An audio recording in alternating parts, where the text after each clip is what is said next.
All right, we are here with the guys from the league. I did. So, you guys are very chummy. I like it. I like it. So I was talking to some of your castmates about the new season and just some of the crazy antics. What stands out to you so far? I heard the Vegas episode's quite crazy. Yes. Vegas episode's a little nuts, although a lot of the stuff that happened You're always done with that. Okay. I think off camera was maybe worse than on camera at a certain point.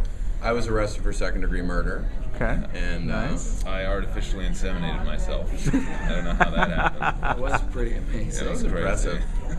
And That's a whole other inserted my- podcast. and Mark did press for Cyrus. Well, no, actually, I bet my daughter on a craps table and won 4 more children. Yeah. Yeah. Nice. It's pretty amazing. Now, did you leave him in Vegas, or did you? Hey, I kept one. you know, The children you adopt in Vegas stay in Vegas. stay in Vegas. Well, yeah. Yeah. That's great. And you guys talk about, the first season, now that it's behind you, it's a hit, people are watching. Does it take the pressure off, or does it add more pressure for the new season? Yeah, it was weird. We all sort of sat down. It happened that the first scene we shot for the second season, we were all together. And about 15 seconds after the cameras were rolling, everybody was kind of having this feeling like, whoa, we feel like we didn't leave. We feel like we've been here the whole time. So I think that the camaraderie and the chemistry was pretty consistent from last season. So we're spending less time trying to get on our feet, and we kind of came in up and running. So it's been a lot more fun. Yeah. Yeah, because the process was, especially with season 1, I personally had to get used to the way we shoot. There's no scripts. There's John's a little just general slow. outlines. Yeah. It takes a while, and really, we have found our pace and our.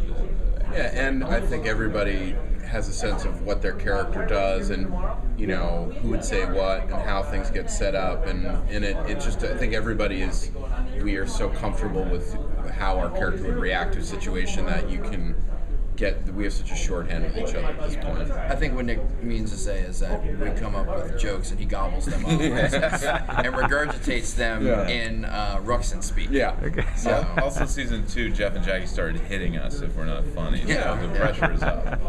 Jeff, surprisingly, very soft hands. Very soft hands. Sometimes I'm not funny on purpose. Yeah, that's what a life of sitting in writer's room of non-manual labor. Non-manual labor. You got city hands, Hooper. Jeff soaks his hands in fine Rieslings every night.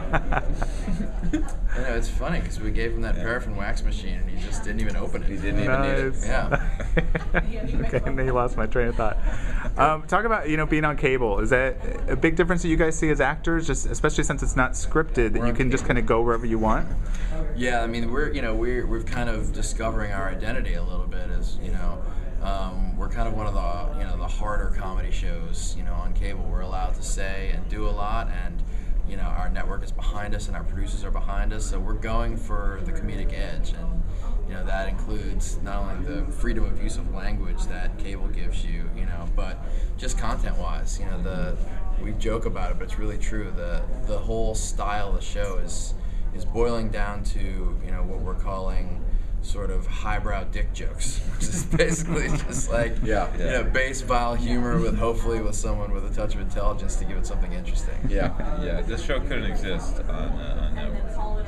Yeah, and I think It would just be short. yeah, and I think like FX, it's like too cheap to buy HBO. Watch FX. What?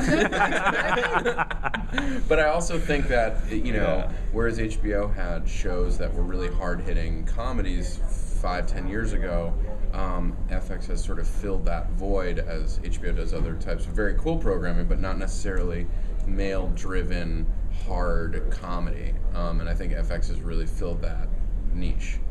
Okay, and when have you guys learned about the football business and the league and that whole thing? Is that something? Everything. Yeah. I had I don't know a if you're aware of. specific skill set of football knowledge that was very 1980s bound. Right. And so, it's been cool to do a show that... You tried to draft Jon Lajoie. I did, and, he was great. He was just a little slow. I got Joe Montana. Yeah. That guy rules. So that's if we were doing a league based around car dealerships and wearing shape-fit shoes. The two of those guys would have been great. It's no Jim Plunkett. Yeah. But when you're improvising, like a normal show, you're just drawing on your own emotions, drawing on things you know. But for a football show, you need a wealth and a bank of football knowledge to draw from. So it's cool. It's kind of like, people do research when they're doing FBI roles and things. We've actually done research on the NFL draft and the deep rosters of players. And Steve was the only one who was in fantasy leagues before this, as he is really the only real man among us. Yeah, he's also in the mafia. Yeah, no, he is. We can say that. Okay, no, we can say that. Yeah. But I think I was a fan of football, but had never done fantasy football, and we did a draft last year and had a league going throughout the season. And we did that draft, and we finished it, and I was like, I get it now. It's intense. Like Paul Scheer went on his honeymoon in the middle of the season last year. We had a week hiatus. He and his wife didn't check their messages. They didn't check email. The one technological thing they were allowed to do was Paul set his lineup for the week. And I'd say that became a real thing. It's pretty indicative of where we've come. Yeah. That's impressive. All right, thanks so much, guys.